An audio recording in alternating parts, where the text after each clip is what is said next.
All right, we are live, my friends.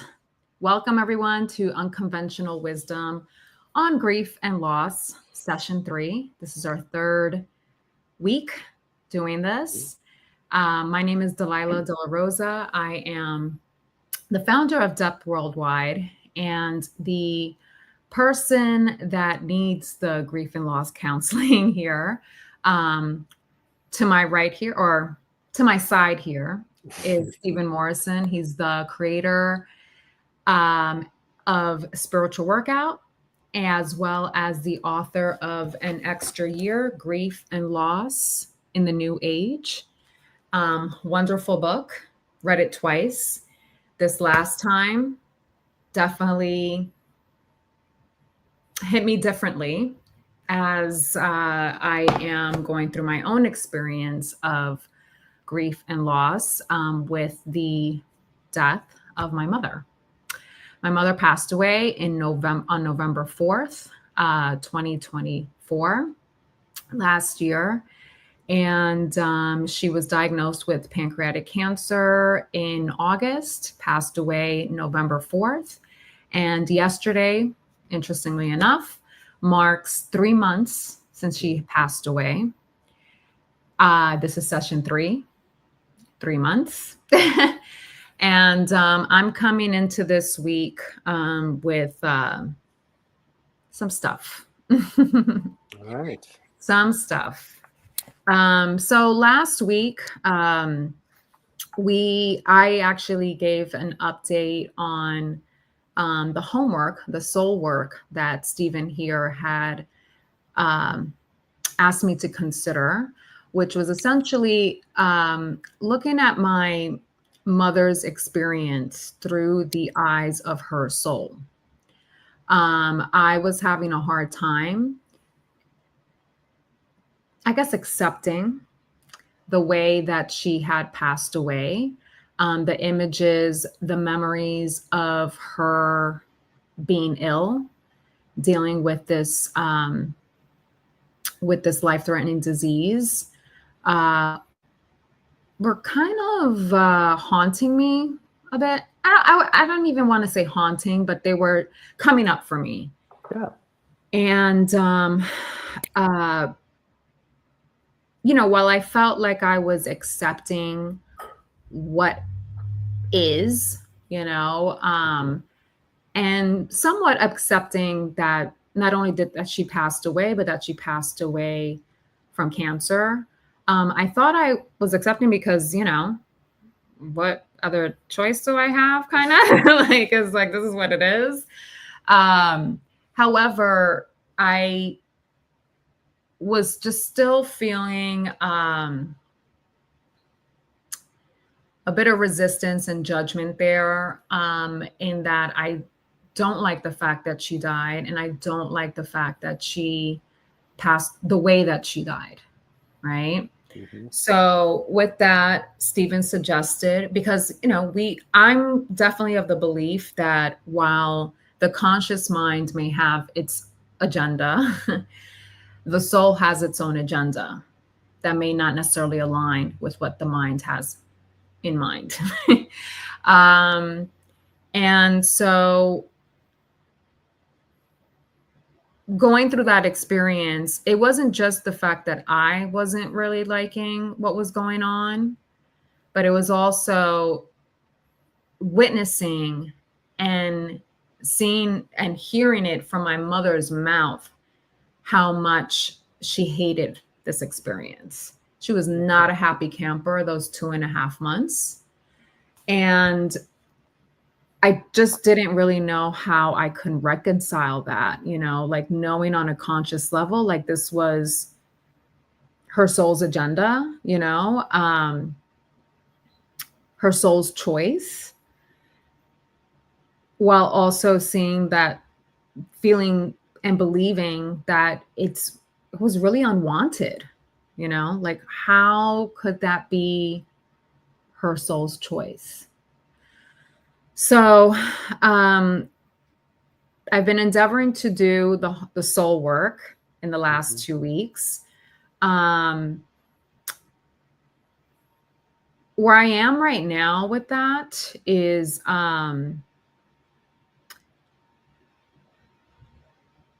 you know, what was coming up wasn't even so much the acknowledgement or the thoughts of the physical loss, like her actually not being here in this physical plane. But what was coming up were still these memories, not so much toward the end of her life here, like, and what she was going through there, because that's what was like really kind of clouding my mind, in the past couple of weeks. But this last week, what I noticed was I was very much focused on the time when she first received the diagnosis. And the couple of weeks, like the beginning days, weeks of that experience, right? So I would say like from diagnosis through like the first month of treatment. And that was bringing me a lot of sorrow because I remembered how scared she was, and how upset she was. And so I went into, with that coming up for me, I went into what you suggested in terms of the soul work. And I just instead of, like, I know we talked about luxuriating in this experience and creating sort of like a date where I would have uninterrupted time, space, so I can connect to my mom, her soul, her spirit. And that didn't necessarily work out that way going into this week. But what I did do was that once those images and memories came up of diagnosis and how sad she was and how she would cry when she would feel out of breath and had to stop. Ooh. Okay. How scared she was. That's when I went into talking to my mom. And I was like, Mom, just like what you said, right? Which was perfect. I know how it was when you were here on this physical plane, and according to your conscious mind, you were not a happy camper here. It was really painful. You were under a lot of stress and distress. And I witnessed all of that, and I felt it as well. I felt it. Now that you're in the non-physical, what is it like? Why, this, can you tell me something about the soul choosing this experience to leave this plane, And I couldn't quite connect to that. Meaning that I couldn't, I didn't feel like I received answers, for that. And yesterday, being 3 months since she passed away, that was really coming up for me very strongly, that those images, that narrative of unwanted, sad, right? Right. And so I said, Mom, give me a sign that you're here and you're okay. Like if I can't connect to the answer, or answers, like at least give me a sign, please, that you're here and that you're okay, And so yesterday, I went to one of my other like grief and loss practice. Well, they're like my holistic practitioners, but obviously we're focused on this right now. And so they, after going and doing that session, I put on an album, the Kendrick Lamar album, right? His latest album. And, just like listening to it or whatever. And I looked down and I saw, and I never really pay attention to this kind of stuff, but I looked down and I saw that the album was released on November 22nd, 2024. And that's my mother's birthday. I was like, yeah, I don't think anyone else. And it was November 22nd, and I was like, oh, okay. And I remember from our last session, Steven, when I talked about the rainbows and that being like the initial sign, right? And and I'm like, yes, happy, thank you. More, please. What else you got? Yeah, right. But I was like, magnify. I still felt there was something there. Obviously, more, please, right? But happy, thank you.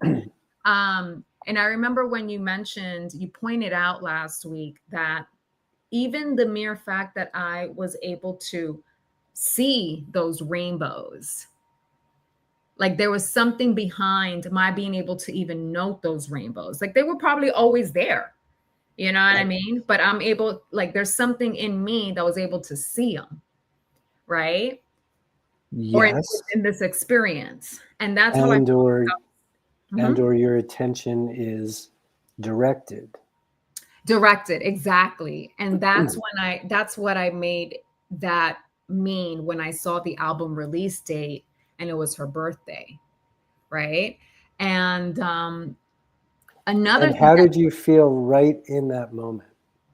I was like, that's a sign. All right. That's a sign, right? And this is coming off of like a weepy session with my other practitioner that I work with, By the way, guys, I have like about 5 people on rotation. Thank God. I mean, I'm, in terms of dealing with this experience, like even my mom too, like dealing with this, unpleasant experiences, at least for now, right? They were actually like, we have a lot of resources, thank God. We have, a lot of love and support. It's like the best out of the not so best circumstances, right? And so it was a weepy session because I, kept thinking about those memories, those images of when my mom first got the diagnosis and the weeks leading, like those beginning days, weeks after that. And how stressful they were and how heart-wrenching they were for me. And kind of are, still. And so just to be able to see that her birthday, and the album release date, I was like, okay, I think that's a sign. The other thing too was I saw more rainbows. There's like someone that came up on my Instagram feed, and it's interesting too, because this person that I follow, her mother passed away. I don't know if she passed away from cancer too, but her mother passed away like a couple of years ago. And she had a photo, like 2 photos of like rainbows appearing on her body. Right. And I was like, okay, it's another one. And then this last one, I'm not necessarily sure if I could take it as a sign, but there was some synchronicity there. I was watching like a 2020 or some bullshit. And this guy actually faked having a pancreatic cancer diagnosis because he was a weirdo, like a maniac. But that too was also kind of like, oh, okay, like pancreatic cancer, I don't know. I mean, that one is a little Well, weird. again, in the moment, in the exact moment that you had that thought. Oh, I looked at my husband and I was like, and he was like, because I told him when I was in the car and I saw that her birth date for the album release date, and I was like, look at this. And he's like, yeah, okay, you know? And then we both looked at each other when this maniac feigned that he had pancreatic cancer. It's like really ridiculous, but I was like, huh? Like, what? Okay. So I felt like my mom's, those were signs, you know, like she was answering the call. Which left you thinking and feeling what? Better in terms of not having that heartache. Feeling a little bit more confident about the connection still being there, you know, because I think that that's ultimately at the end of the day, the thing that really weighs on me, on my heart, is the idea of losing that connection. Yeah.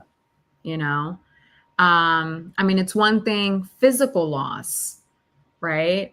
But that's not the only means in which we can connect, because there's the being part of the human being, at least from what I believe, right? Mm-hmm. And so it just felt like I was still connected, you know, because I asked for signs, because it was pretty weepy past couple of days, you know, especially in thinking about that. And it still like touches me because, well, for me specifically, and this is something that I talked about in this session, for me specifically, I have a little bit of a specific history about seeing my mother in distress, you know.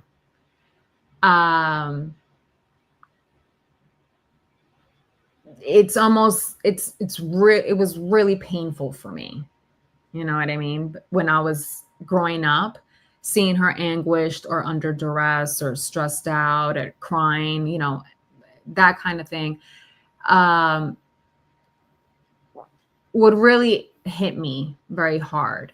And I also noticed, and this is something I became aware of when she was sick, was that there was a part of me, I think, that wanted to sort of save her, protect her, you know? Mm-hmm. And I guess I'm not the only one. I heard that from other people too, that their mothers, that they felt that way as well. You know, it's like a wanting to protect and save them or protect them because of what they went through in the past and stuff. Is like they just wanted we just want our mothers to be living fly and flowy and like, you know, if we have a good relationship with her, right? Mm-hmm. And I did. I mean, my mom, she was the best. And I know everybody says that. She was so perfect. Not everybody. Well, not everyone who loves it, who has a good relationship with their mom. Right? Everyone's like, yeah, because not everybody, you know, everyone's like, oh, your mom, it's, you know, unconditional love. I was like, not everybody's mom, you know. But for those who have a close relationship with their moms, you know, they always say that. And I just feel like our mother was just so perfect for me and my brother. And, you know, so to be able to like, I realized that there was that this feeling, these sensations, these emotions that I have are not just about this particular experience, but they also kind of hark back to those feelings, those sensations, that dynamic of my wanting to protect, save my mom. And I realized by 13 that, and I wasn't conscious of it at the time, but subconsciously, I think I realized that I don't have control over that. You know, I'm not responsible for that. And the only thing person that I am responsible for is myself. So I decided to go to boarding school. And she let me, right? But I decided to go to boarding school because I think there was a part of me that at the time I wasn't aware of, somewhat, but not to this deep, profound level of wanting to create my own life. You know what I mean? And I think that there were some residual feelings there of abandoning her in a way, which is why I think I may have a bit of a harder time with the whole seeing her under, you know, stressed out, scared, suffering, struggling, you know what I mean? Like that. And I couldn't do anything about it. Right. You know, like nothing, you know, I couldn't do anything. I couldn't save her life, right. You know, and I was realizing that that's why that part of it is tough for me, right? That's like the challenge there. And I feel like the soul work, my speaking to my mom, you know, really trying to connect not only to her soul, but really my soul. Right? Which is something that I've had a long held intention. Right. Is connecting more with the divine, connecting more with my soul's perspective. And if I recall correctly, cultivating two-way communication. Exactly. Two-way communication. If I recall correctly. Yeah, exactly. No, that's exactly what it was. Two-way communication. And I'm saying it's a work in progress. You know, So do you count this story that you just conveyed as two-way communication? I think so. And are you magnifying that? Yes. Yesterday and today, it's magnifying that. I'm also realizing, I'm seeing right now that when I get sentimental, on the verge of tears, a lot of the time now, it's not because of a loss or like feeling sorry or guilty or whatever it may be. It's not so much rooted in that as it is just more of like a touched. Yeah. You know, just more touched. That's more evidence that is the connection. That's yeah, because you know, I couldn't listen to music for a really long time. Well, for a good time, you know, while this was all happening. And after she passed away, I couldn't really listen to music, only nature sounds, because, you know, my mom, she loved music and dancing, and she loved it when I would dance and stuff. And so even if it's music that she wasn't fan of necessarily, but it was just like all types of music. Like she was just always encouraging me to like, oh my God, go dance. And oh, Lila, you know, like just championing me in that way. So it's like I couldn't really listen to music, you know. And that's kind of actually been the case for me, even like with different types of losses, like breakups and stuff. I'm like, oh my God, I don't want to hear one note. Okay. For a good period of time. Just because of the connection, the relationship I have with music and dance, you know.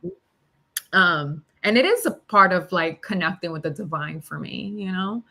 And I just couldn't really do that without feeling this heavy weight in my heart and my chest until like last month. Slowly but surely started like listening to music.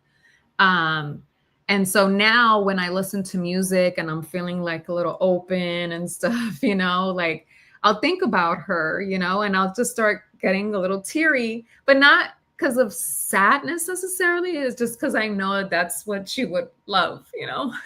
Or she's loving it with you, which is what the Yeah, feeling is. Still. exactly. Exactly. So that's really positive, you know? And another thing that I noticed, Stephen, is that, which is why I realized that I need to do a little bit of a workout on those, you know, memories and images of her with the diagnosis, you know, her stressed out, right, Mm-hmm. with this illness, is that I feel that the way that I'm moving through this experience Yes. has been a lot easier for me because I don't have beliefs about this shouldn't have happened. Well, And I think it's because I've accepted that, you know. yeah. I That, don't believe that, you know, that it shouldn't have happened. yeah. Did Well, I want it to happen? No, you know, but that this shouldn't have happened. It's like according to whom? It happened, girl. well, right. And we believe in spiritual workout world anyway that there are no accidents, that nothing is accidental at Mhm. all. Exactly. Might not be the Exactly. dominant belief in the culture, but No, absolutely not, you know. and so the you know, when people talk about 5 stages, right? You know, resistance, there's so much resistance built in to some of that, those stages and steps. But to start this process without the belief that it should not have happened, like you say, it makes it easier. It's a whole lot less weight I to noticed carry that. around and have to work through. I noticed that. I was like, I was telling my husband last night, I said, look, I feel like not believing that, you know, not believing that it shouldn't have happened, Mhm. right? Has really helped me um uh overcome any kind of blocks to moving through this experience. Um and in a way where I feel like yes, physical loss, but spiritual gain, right? Mhm. Um Not having that belief of like it shouldn't have happened just really helps me with the flow.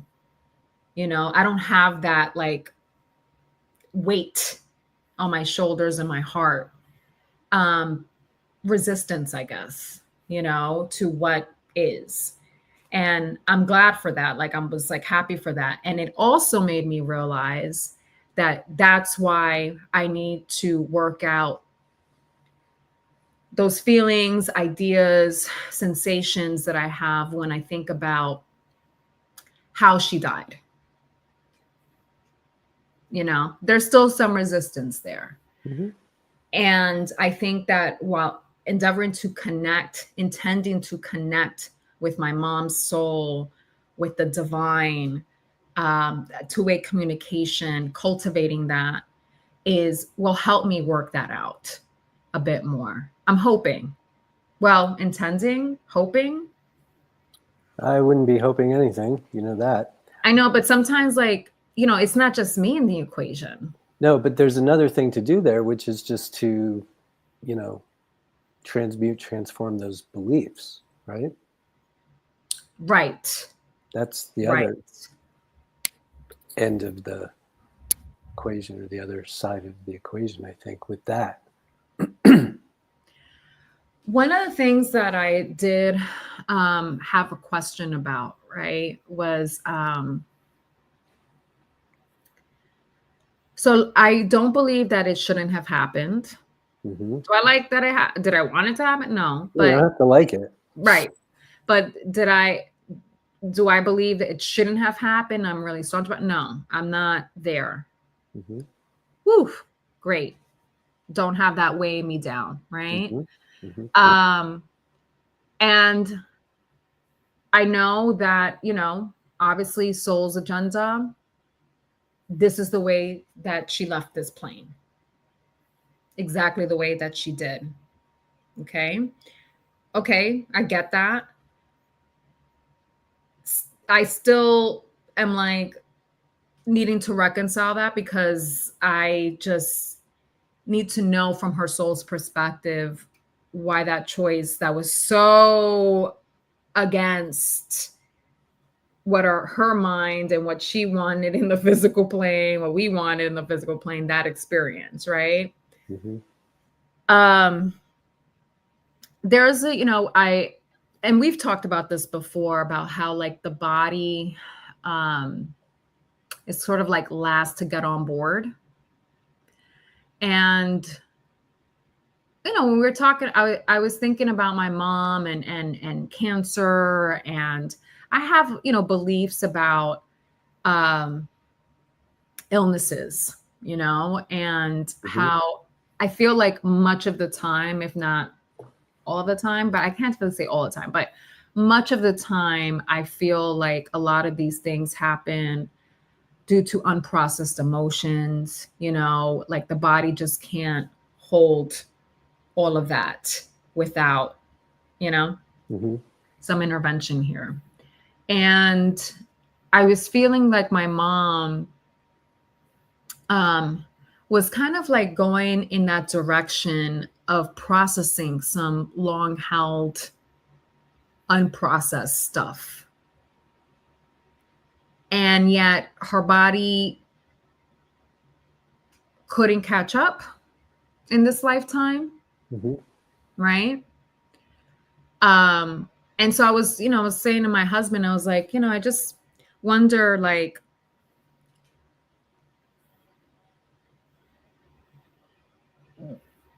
why she wouldn't have been able to transform in this lifetime, like giving her a little bit more time to make those changes here in this physical plane, right? Like enough time and space to transition in that way, to transform. And yet I was also like, well, in a way, she did transform still, just in a different plane. But I was like, I don't know if I would ever get answers on that, but I'd like to. Well, either way, you'll probably create some story about it. True. Right? And this is what it means to be compassionate, to allow people, fellow humans, souls and bodies, to have the experiences they came here to have, regardless of what we think about it. Because we don't really know. Anytime we have a thought or an idea or an attitude or an opinion about what might be happening with somebody else, it's just a judgment. And in this particular case, with regard to this subject, the compassion is the acknowledgement that we have no freaking idea what anybody's journey really is, no matter how much we love them and spend time with them and think we know them, and we do in those ways. But on that level, we really don't. I say it all the time. You've heard me, like, I'm having enough trouble figuring out my journey. Right. And I love lots of people, but that is so not my world, not my business, not, I don't get a say or a vote in anybody else's. So asking that question, well, why was her, good luck. Maybe you'll get an answer. It's possible. Okay. But those kind of why questions, in my experience, the answer is always the same for one's growth and development. Sure. But Mom, I don't understand what yours is. Well, okay, that's all right. You don't have to. And you may never. And I'm trying to figure it out myself. Did you ever feel like that with Duder? Duder is Steven's partner that passed away in 2006? Five. The very end of 5, yeah. Yeah, 2005. And also from cancer. And Steven and I had very similar experience in terms, his was a little bit longer, but similar experience and like, okay, you know, little surprised by, taken aback by the diagnosis. Oh yeah. You know, yeah, you know, you and he were like, oh my gosh, we found our mates, you know what I mean, our soulmates here, and let's go, like we're gonna go and get a house here, we're gonna go do this and that, and it was like, oh, I'm, you know, and then boom, colon cancer, baby, you know, and it's like, all right, well, what do we got to do here? And so Steven did a bunch of the caregiving, just like I and my brother did for my mom. um, and both Steven and I witnessed our loved ones' last breaths. Um, did you, Steven, ever ask that question to Duder, his soul? About what he thought his journey was, or Yeah. I mean, we he look, Like, why at 36, right? Like, well, not why at 36, but really like, why, you know, you're leading a healthy life. Right. You're on the up and up. You know, it's interesting. Yeah. So I think my position throughout the whole thing, like you were just talking about, not having the belief that it wasn't supposed to happen has already helped you a lot, because you haven't had to work that through out. And I think when I was the one, you know, dealing with that, the partner of the one with the diagnosis and the illness, just from early on, right, when it was, okay, here's what do we do now? For, you know, first opinion, second opinion, third opinion, what are you going to do this way, that way? And it just seemed so clear to me at that time that while I was right next to this man, and there's tremendous love between us, and to your point, we were just like, here we go, rocking and rolling. we were like done, baby. and just beginning. Like, we're done looking around for the so mate, happy. and we got I've met him. I saw you guys together. It was like, you were so happy. We were one of those couples that everyone's like, oh yeah, that's, I mean, annoying, probably. And I don't know, I think similarly, I didn't carry a lot of that into the experience. It was so clear to me right from the get-go that this was, quote unquote, his journey. I was having my own experience of it right next to him, but the experience he was having and the experience I was having were very, very different. Very different.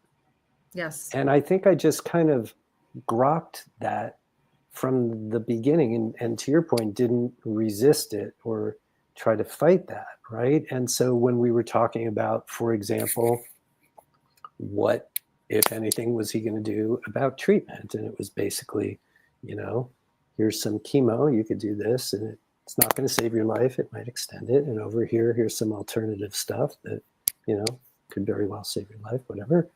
And I, you know, he said, well, what do you think I should do? I said, you should do whatever you believe is the best choice for you. Like, I never felt like I had a vote. I'm there. I'll talk all day long. You want my opinion? Sure. But I never felt like I had a vote. And then later, when it was, you know, that time where we knew that he was going to leave, it was just a matter of when exactly.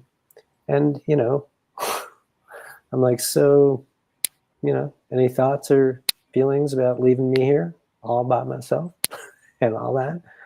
And he was like, you'll be fine. Like, that was as much as I got out of it. My mom, I mean, my mom felt the same way, that she knew we were going to be okay. You know, well, he's like, but he was also, he was 35 years old.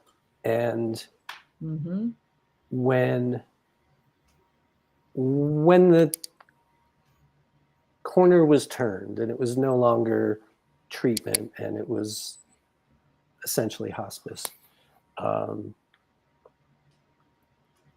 he was shockingly accepting of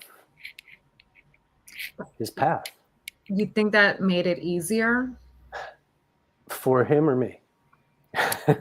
Well, for him, obviously, but for you. For him, it had to have made it easier. He was not in Absolutely. Not a resistance. I resistance. work with people in this capacity who are dealing with serious medical conditions and diagnoses, and or are in hospice sometimes, and or going into a surgery or going into something. And for me, when I'm working with people, the whole point of any of it is to get out of any sense of resistance. Right? Yes. You don't want to go into a surgery, be under anesthesia if you're going into it, resisting it.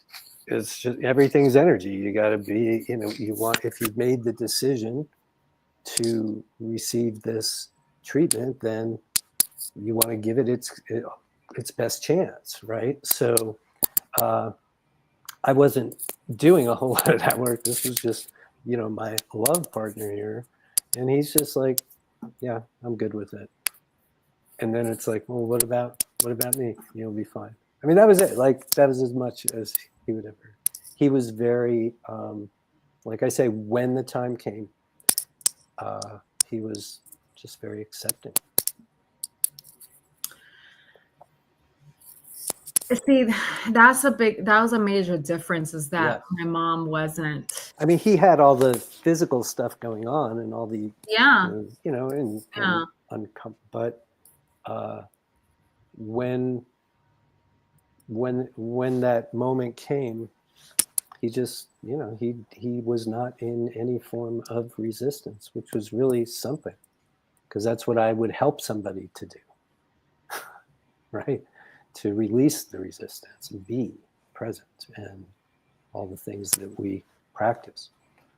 But he was already there. So that wasn't the case with my mother. There was a lot of resistance there, from diagnosis all the way till about maybe the last like 8 hours of her life. Yeah. Which she was also kind of like under medication to calm her down. So I don't know if that was also part of it, but she wanted it. So I guess there was her way of not resisting. Yeah. I think that might also make it a little bit tougher for me, because she wasn't, I witnessed her being in such resistance, which is why I think I can ask why, why. You can ask why all day long, but you might not get an answer. Again, that I think, I don't know if it's productive, to even ask that question, but it is something that I'm like, I guess I'm trying to make it's at this moment, it feels like that's a way for me to like sort of reconcile like what. Well, I don't know much about anything, and it's just one man's opinion, but it seems like, the first answer that's true for all of us all the time is every single experience we have is for our growth and development, right? How many memes have you seen where it's like, oh, this is for you, not against you, or whatever we say. It's not happening to you, it's happening for you, that whole thing. So that's the answer number one all the time, I think. Like for my mom, basically. Yeah. Pardon me? It's happening for my mom. Right, and for you. For me and too. Your brother. Absolutely. And your husband and all her family members. I understand that in my. So the next question is, well, okay, Doris, what the hell? What's your journey? Tell us a little bit about why that was the good thing for you to be doing. Now, you might very well get an answer to that, and you may never. Who knows? I hope you do. I hope that's what I mean that's why I was saying hope, because I don't feel like that, I don't feel like I'm the only factor here, right? This is like my mom's soul. This is you literally asking a question and hoping you get an answer. Yeah. Because you can't quite intend, other people's. You can just, your intent. Well, we haven't even talked about that. I meant to ask. What? So here we are, well into our third session. Have we talked about your intention for this process? I think we have like along the way, but not really like focused energy on it. But it's essentially the same that we've been actually bringing up all the time, is like, you know, connecting with the divine, uh, unmistakable connection, two-way communication. You know, what I receive, no questions asked, go for it. Right. You know what I mean? So building into that intention with regard to this question, let's see, how could that, you know, I get answers to my questions. I feel satisfied with the communication. You know, it's about like the most you can say about that, right? Yeah, I mean, I would love to. I don't feel like I would need the answer to that question or answers to that question in order for me to move through this experience in a loving, powerful way. Good. I don't feel like I'm just needing that in order for it to be done. No, I don't feel that way, because I know it's complicated. You know, it's a little complicated. However, it would be nice. It would be nice.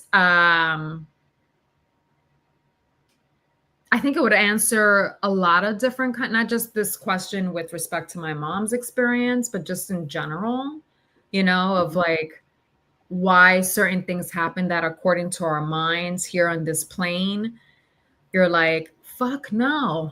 You know what I mean? Like, I'm just going to be honest with you. It's like, this is one of my worst fears come to life, you know? That's just honest, you know, it's one of my, and I know we've talked about this several times. It's like, you don't want to put a lot of fuel into those worst fears, because it actually end up happening. Fuel, right? You know what I mean? Well, yeah. But look, you know, it just was, you know? Right.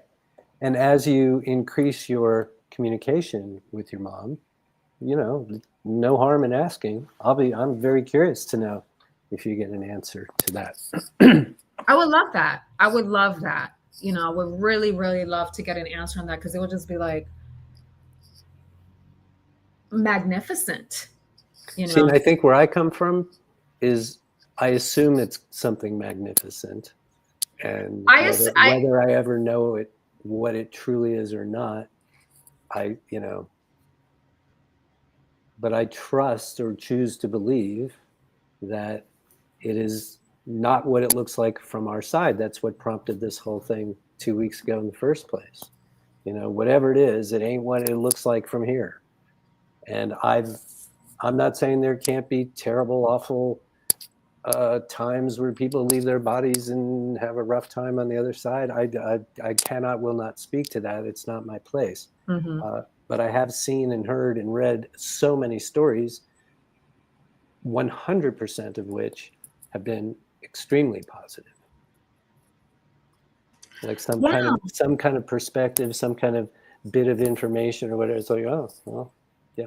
So you may very well get an answer to that. Yeah, I would love that. I would love to get an answer on that. But mostly, I think maybe that answer is just for me to like, it's a way for me to know that my mom is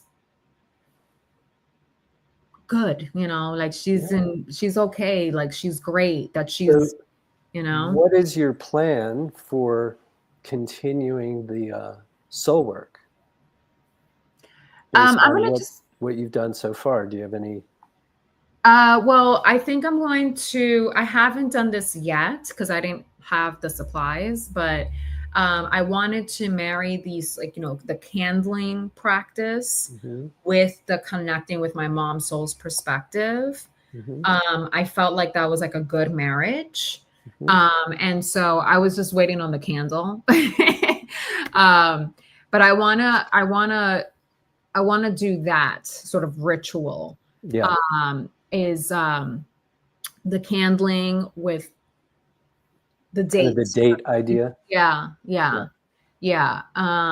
Do that and continue to, like, anytime I have, you know, these images or these memories that are just really weighing on my heart, to just be like, all right, Mom, you know, let me know. So this is what I'm getting at. I would continue to build on that, right? So last week I asked you to show me a sign, and you showed me 1 or 2 or 3 signs. That's really great. Let's do something new. Show me. I love when you show rainbows, and that's great. Keep showing them. Can you show me something else a bunch of times this week so I'll know it's, you know what I mean? Just keep expanding, keep building upon it, keep playing around with it. It's an infinite supply of experiences and communications that you can have and ways to communicate. And part of this suggestion is to keep it light, make it fun, make it interesting for her and for you. I mean, you don't have to, but just it's more interesting the more light you keep it and the more playful you can be with it, and I would just continue to build on that. I like the ritual idea too. I think that'll deliver yet another, aspect, component, layer, level of the whole thing. But with an intention to increase, expand, create real, genuine, two-way communication with the divine, with the non-physical. Sky's the limit, as they say. I think it's and also even that is not necessarily a limit. I don't even know. True. Enough about the cosmos and all of that, but yeah. So I think it's also really, really important for me to remain open, not have these narrow-minded ideas of what that connection looks like. And I know you keep bringing that up to me, and I keep saying that, well, I think I am being open, right? However, I think the last couple of days I was saying how I may have these like certain ideas about what but then again, it just feels like the reason why I have these certain ideas is because I had and have a certain idea of what it feels like to be connected. Like it feels like I'm being lifted, I'm being held, I'm full, like it's like, nourished, like I'm lifted, like I'm being held, like and I'm just like able to flow, like move on, move through. Yeah. That's the feeling that I think, and I like keep that intention burning. Flow, like there's no wobbliness, no friction, it's just flow. It's unmistakable. Right? Well, like fluid, while also feeling like lifted and held, like my back, like people have my back. Yes. Or energy has my back. Right. You know what I mean? Yeah. And that's I don't think it's wrong to have those type of ideas, correct? No, and yet you don't want to attach to them. Use them as a means to generate that good feeling, that desire. Yeah, I want to feel something like this. Use it for that and then let it go. Okay. Because it could be any other way. That's the thing. You just want to leave it way open. You're not a criminal for having a thought or an idea of how you want it to be. Neither are any of us. Like it's like unmistakable, like I'm certain. Yes. But like that certainty might come to you in a completely different way. The certainty is really what you want. And a way that based on some experiences, and that's fine. Again, use that energy to get into that place. It's like 100% confidence. Yes. Right? Yes. It's like so that can be part of the intention. My intention is to know it, for it to be unmistakable, clear as a bell, and all that. And again, so use what you were talking about as like here's an example of how I'll feel that certainty, and then let go of that example because it could come any other way. And if you're going to, communication with the divine, I'm just one guy, I'm no expert. I'm just flubbing along like everybody else. But it ain't like communicating with our friends and family. It just isn't. No, it's not. At all. It's not. And so, which is, kind of the whole point. So, you'll be surprised. You've already been surprised. And that's what I'm saying. Just keep building upon that, appreciating that, magnifying that, and continue. Okay, let's play a different game now. That was fun. That now let's play. Here's another one. Just keep it light, keep it playful, and keep it going. Without rushing and forcing. Right. Pushing. Yeah. This is part of your everyday way of thinking and noticing and whatever, and all of. So last question here. Did we answer the last one? Yeah. Okay. Yeah. Well, it was more of like a statement on openness, Yes. the ways of Right. connecting, right? Yeah.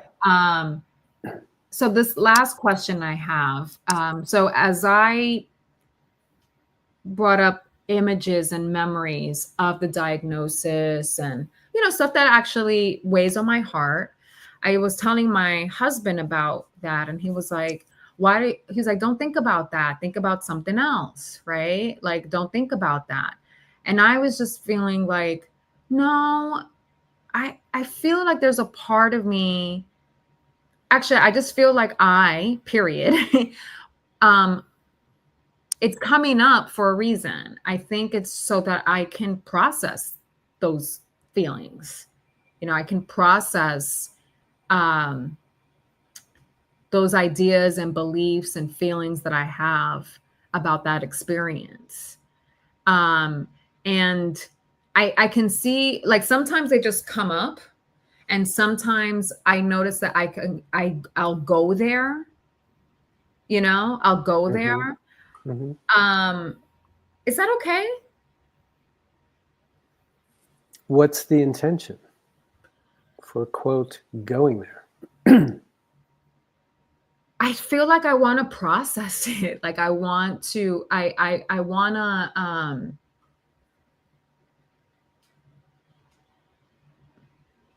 maybe I'm trying to see like what kind of charge it may still have, Like testing yourself?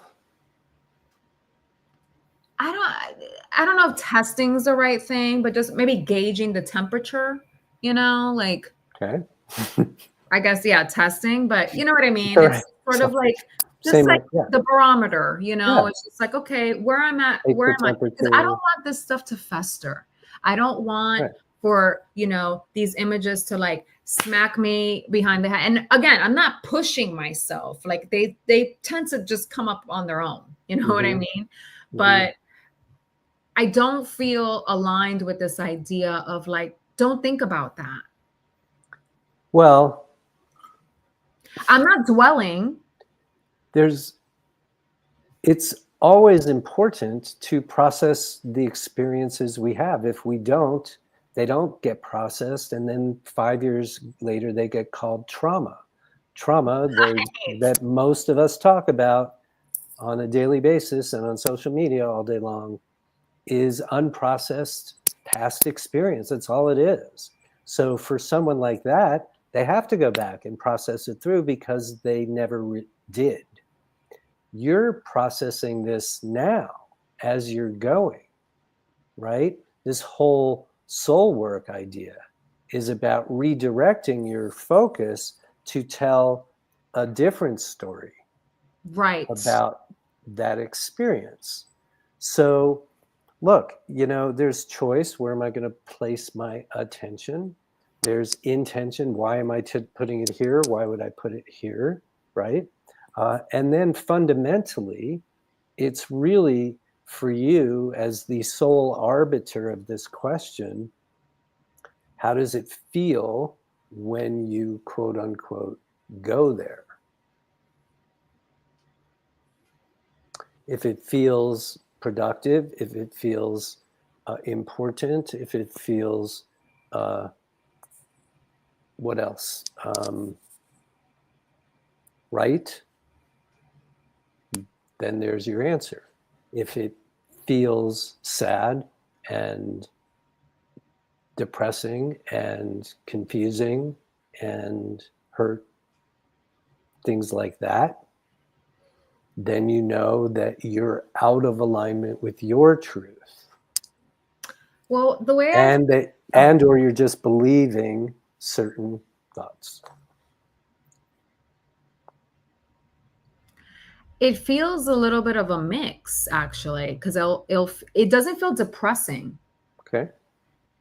But it'll feel sad and a little confusing because of what I was saying, like, soul's perspective versus what my mom experienced on the ground here, right? Mhm. And it feels right. So here's a case where I would kind of talk and tap through some of that and just see where it nets out, right? If it's a mixture, then there's, reasons to, reasons not to.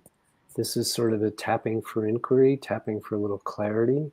On the one hand, I think this, on the one hand, I think this, I feel this, but I also feel this. I'm not 100% sure this is the right thing for me to be doing, but it often feels like it is. And we could just do a tapping session on that and just see where it nets out.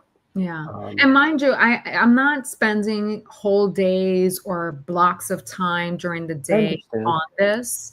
I understand. But everything, it really is why do it? Why not do it? Yeah. Yeah. Because it's a blend. But also when we're creating for the future, creating an intention for full connection with the divine, for example, it's not usually all that productive to be looking back. We look back to see what's happened, and up to this moment, and what do I want from here? And then the rest of our focus is on that. And the only time that we look in the back is when we realize that we've got our foot on the brake. There's something slowing us down. That's where I don't like going looking for the trouble. I like putting my foot on the gas and then seeing specifically what's out of alignment with that. And that's really at the core of that question is like, I was like, am I looking for trouble? Or am I addressing, facing, processing what's coming up, what's there? And I'm saying, well, it's aside from all the other things, well, the tapping, really fundamentally, my first choice would be foot on the gas for where you want to go from here. Mm-hmm. And anything that in your system, in your psyche, that doesn't align with that will make itself known in the form of beliefs that we put on our dumping. I think it's going to require some tapping then, or some way of processing that, because it's really what had me weepy the past couple of days. Again, so this is a fine line. There's nothing wrong with being weepy. Sometimes that's just what's up, and we're just going to be it for a while. So, and you're not 5 years into this process, you're 3 months into this process. So I'm not going to be harping on you or anybody. Like, girl, what's going on? Right. But if we were having this conversation for a loss that occurred 5 years ago, it would be a different conversation. And I can fully appreciate the mix of that. And still, you can see very clearly entertaining a certain family of thoughts, beliefs creates certain feelings. That's never going to be otherwise. It totally makes me weepy when I think about it. What does it make? How do you feel when you think about last week, when you think about the signs you asked for, when you notice some kind of connection, communication? How does that feel? Touched, inspired. Touch meaning like touching, it's like a beautiful, warm, like, oh,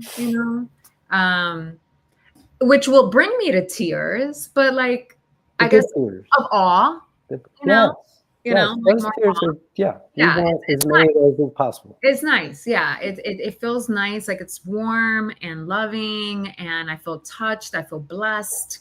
It feels great. It feels inspiring. It makes me feels expansive. So it feels great. That feels great. So this practice would say, just do that. Right. Just do that.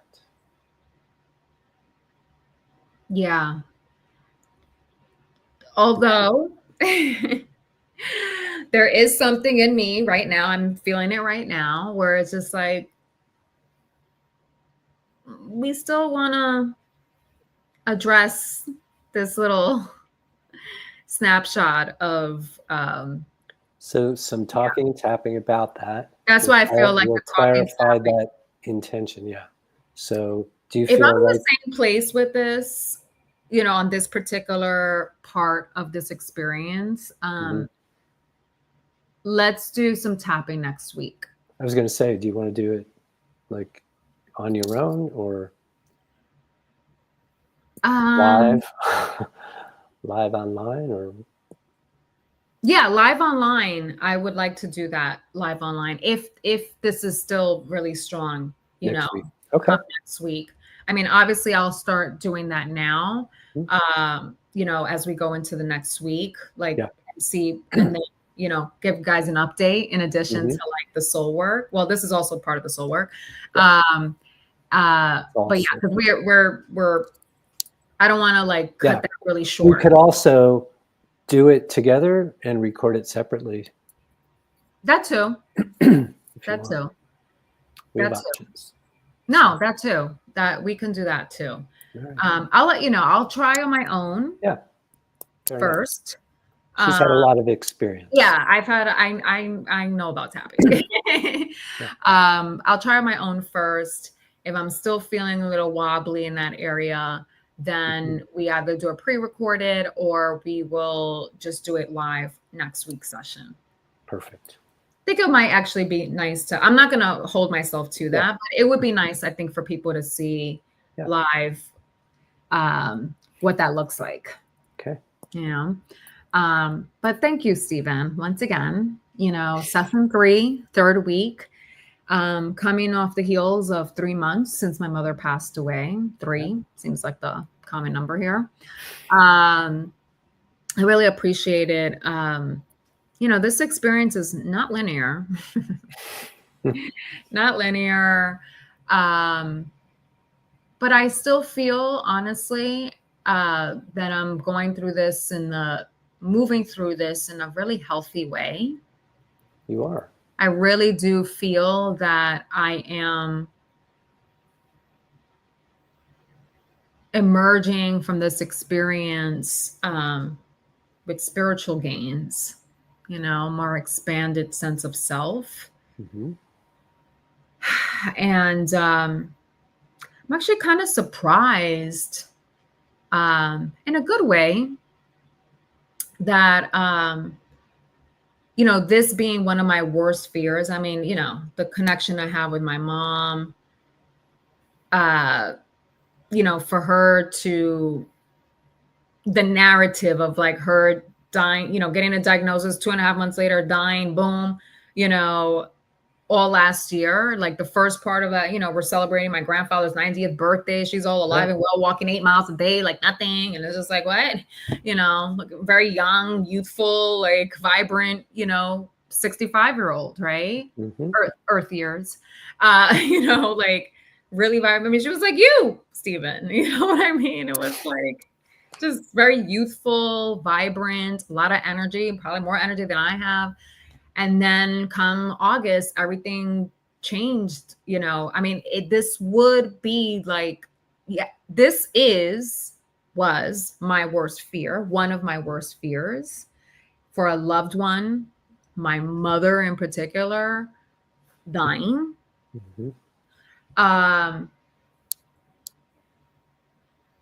I'm actually pleasantly surprised as to how I haven't collapsed. I didn't collapse. I didn't go into the why, and this shouldn't have happened, and no. And, I have my why questions, but I feel like they're very targeted. They're pretty evolved why questions, right?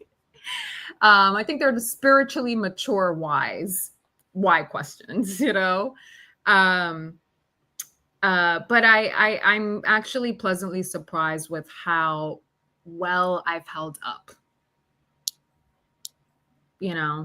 considering ideas that I had about these types of experiences. But because you entered this process, this experience occurred at a time in your life when you were practiced Yeah. in so many of the things. The fact that you can say, I didn't carry into this experience the belief that this shouldn't have happened. That is like I That's think that pretty honestly, huge. that shouldn't have happened, I think is what destroys people. Well, shouldn't have happened is the denial part of the 5 stages, Yeah. right? This is Yeah. on that. It's, it shouldn't, denial, resist, and it's just reality. I did, even from the diagnosis, I just wasn't ever on board with that idea of like, this shouldn't have happened. Because I was like, well, it's happening.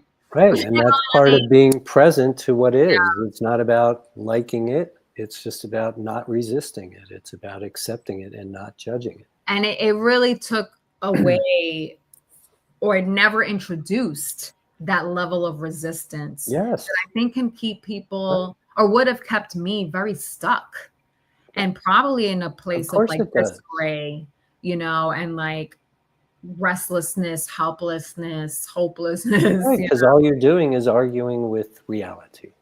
There you go. There And you you go. were practiced in not arguing with reality when this occurred. Yeah. Yeah. Yeah. Yeah. I'm glad that I noted that last night. That I was like, I think that is the thing that really is keeping me together, intact, So in a good way, again, not by a string, but right. like in a good way, like I like really intact, even from the get-go, you know what I mean? Yes.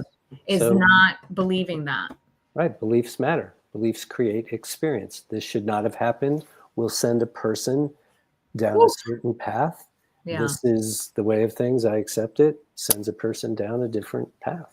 Yeah. Beliefs create experience. It allows me to breathe. Yeah, for sure. And expand here.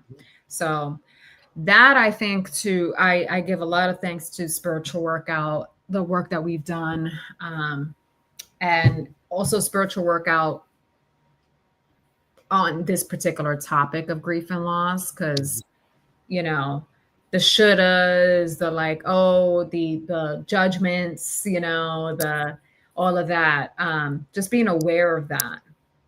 Yeah. Just wasn't in my system. I didn't even have to you didn't have to work it out. Like I'm having to work out this other part, which I realize is what kind of keeps me a little not in alignment, right? But that will be worked out. It's my path. So thank you. Great. Thank you, Steven, once again. Thank you to everyone who joined us, as well as anyone who sees the recording. Hoping that these sessions, this unconventional wisdom on grief and loss, can really help you in your experiences. If there's anything that you hear here, see here, that it can, it's something that can really help you in your experience, or that of your loved ones, in case, anyone who's dealing with something like this. Because as I said to Steven, I always feel like this should actually be more conventional wisdom, but that's not the case right now. So hopefully it will be if we keep doing it. Yeah. We keep doing this and people are just like, oh, you know what? I get it. Like this actually is really helping me, seeing it through this lens. So thank you once again. Steven Morrison, creator of Spiritual Workout, author of An Extra Year, Grief and Loss in the New Age. Once again, Delilah De La Rosa, founder of Depth Worldwide, Unconventional Wisdom on Grief and Loss. This is session 3. Join us next week, session 4. Wow, 4 weeks. Can't believe it. Session 4 next week. Unconventional Wisdom on Grief and Loss, 6 p.m. Pacific, 9 p.m. Eastern, live. Anyone has a comment or anything, you could feel free to share your comments, comment in the chat there. Any questions, you can send it to depthworldwide@gmail.com. Steven, if anyone wants to learn more about spiritual workout, you can go right to spiritualworkout.com. We've got all the information on what it is, the concepts, the 15 concepts that we adhere to here. All of that is right there at spiritualworkout.com. And ways of working with Steven as well. So you got it. Anything else you want to add, Steven, before we go? Thank you for the opportunity. It's really, I just, what's the word? I co-sign everything that you were saying about why we're doing this. And I appreciate the opportunity. I really do. I think it's high time that we stop carrying around unprocessed grief or no reason. So, or because we didn't have another way to go. And so that's what this is. So thanks for the opportunity. It's my great pleasure. And I'll see you next week. Absolutely. All right. Thanks, enjoy the soul work. Absolutely. Tapping away. Connecting with mommy. All right. Bye, everyone. Bye.